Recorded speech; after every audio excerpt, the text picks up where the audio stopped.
کہ وہ آئیں اور آج کے اس کلام کو، اس روٹی کو جو خدا نے آپ کو ہمارے لیے دی ہے، اس کو شیئر کریں۔ تھینک یو بھائی جی، ویلکم۔ تھینک یو سو مچ بھائی جی، اور خداوند یسوع مسیح کے جلالی اور خوبصورت ترین نام میں ہماری اس آئی ڈی پر موجود تمام مقدسین کی خدمت میں آداب عرض کرتا ہوں، اور پھر سے اس بات کا اقرار کرتا ہوں کہ خداوند نے یقیناً مجھ پر پھر سے یہ رحم کیا، یہ اس کی مہربانی اور اس کا احسان ہے کہ آج پھر آپ کے ساتھ مل کر خداوند کے مقدس کلام کے سیکھنے والا ہو پایا۔ تاہم حسب معمول جو میری آج کی ذمہ داری ہے، اس کے مطابق میں کتاب مقدس سے جو میرا حصہ ہے، جو خداوند نے آج مجھے دیا ہے، وہ میں آپ سبوں کے ساتھ شیئر کروں گا، برکت پاؤں گا بھی اور برکت کو بانٹوں گا بھی۔ اور یقیناً وہ تمام لوگ جو اس پیغام کو نہ صرف ہماری اس آئی ڈی پر بلکہ کئی اور وسائل سے سن رہے ہیں اور سنیں گے، وہ یقیناً اس کے وسیلہ سے برکت پائیں گے۔ اور جب ہم کلام مقدس کے اس ترازو پر اپنے آپ کو تولیں گے تو پھر ہمیں پتہ چلے گا کہ ہم کتنے پانی میں ہیں، میں اور آپ سبھی۔ کتاب مقدس سے ہم گنتی کی کتاب اور اس کے 14ویں باب کا اختتام کر چکے ہیں۔ اختتام کرنے سے مراد یہ ہے کہ مطالعاتی سلسلہ جو ہے وہ اس محدود سے وقت میں 14ویں باب کا تمام ہوا۔ یوں تو زندگی بھر لگی رہے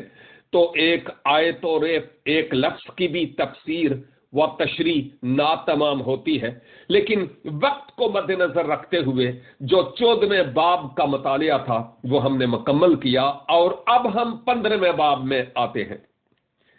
دوران مطالعہ میں نے مختلف تفاسیر کی ریسرچ کی، اسٹڈی کی اور نوٹس تیار کیے، اور دوران اسٹڈی خداوند نے بہت کچھ مجھ سے کلام کیا اور بہت کچھ مجھ پر ظاہر کیا اور بتایا،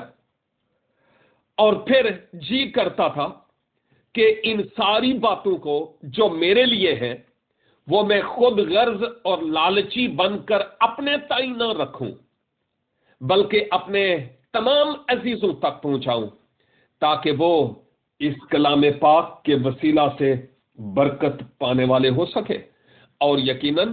وہ آج ہمیں برکت دینے کے لیے مکمل طور پر تیار ہے۔ کیونکہ آج ہم اس 15ویں باب کا آغاز کر رہے ہیں، تو اس کی پہلی 2 آیات آپ کی خدمت میں تلاوت کیے دیتا ہوں۔ گنتی 15 اور اس کی پہلی 2 آیات۔ کتاب مقدس میں لکھا ہے، اور خداوند نے موسیٰ سے کہا، بنی اسرائیل سے کہہ، جب تم اپنے رہنے کے ملک میں جو میں تم کو دیتا ہوں پہنچو۔ آمین۔ یوں تو جی کرتا ہے کہ آگے جو خداوند نے بنی اسرائیل کو انسٹرکشنز یا ہدایات دی کہ تم اس ملک میں جا کر قربانیاں کرنا، نذریں کرنا، یوں قربانی کرنا، یوں کرنا، یوں کرنا، ان سب باتوں پر غور کریں، لیکن آج میں صرف اس پہلی اور دوسری آیت پر، زیادہ تر دوسری آیت پر رہنا چاہوں گا اور اس کے چوگرد گھوموں گا، تاکہ خداوند آج ان 2 آیات کے وسیلہ سے ہم سے ہم کلام ہو۔ جیسا کہ میں اکثر کہتا ہوں، بزرگ موسیٰ کی لیڈرشپ کا معیار کتنا بلند تھا، کتنا عظیم اس کی اس قیادت کا معیار تھا کہ خدا موسیٰ سے کلام کرتا تھا، کیونکہ یہاں لکھا ہے، اور خداوند نے یعنی یاوے نے موسیٰ سے کہا۔ خدا موسیٰ سے کلام کرتا تھا، اسی لیے تو میں ہر میسج میں جب اس طرح کی آیت شروع ہوتی ہے تو بن اس آیت کے کچھ کہے آگے بڑھنے کا جی نہیں کر رہا ہوتا، کیونکہ موسیٰ کی قیادت کی عظمت کا کیا بیان کہ خدا اس سے باتیں کرتا تھا جیسے عدن میں آدم سے باتیں کرتا تھا. یہاں پر وہ موسیٰ کو ہدایات دیتا چلا جا رہا، سمجھاتا چلا جا رہا اور اس کو بتاتا چلا جا رہا ہے کہ تو نے کیا کرنا ہے. اور آپ کو معلوم ہے کہ جب سے خدا نے موسیٰ کو چنا، جلتی جھاڑی میں اس سے ہم کلام ہوا، فرعون مصر کے پاس پہنچایا، وہاں سے لے کر جب سے اس نے اپنا رول پلے کرنا شروع کیا، اس وقت سے ہمیں کتاب مقدس کی آیات منہ کھول کھول کر یہ کہتی ہوئی نظر آتی ہے، اور خداوند نے موسیٰ سے کہا، اور خداوند نے موسیٰ سے کہا، اور خداوند نے موسیٰ سے کہا. یہ معمولی بات نہیں ہے. اس لیڈرشپ اور اس کے قائد ہونے کے معیار کو اگر ہم دیکھیں تو ہمیں صاف پتہ چلتا ہے کہ کتنا بلند اس کی قیادت کا معیار تھا کہ خدا اس سے بات کرتا تھا اور وہ خدا کی سنتا تھا. کاش کہ خدا آج کے موسیٰ سے، مجھ سے اور آپ سے ایسے ہی بات کرے جیسا وہ موسیٰ سے کرتا تھا.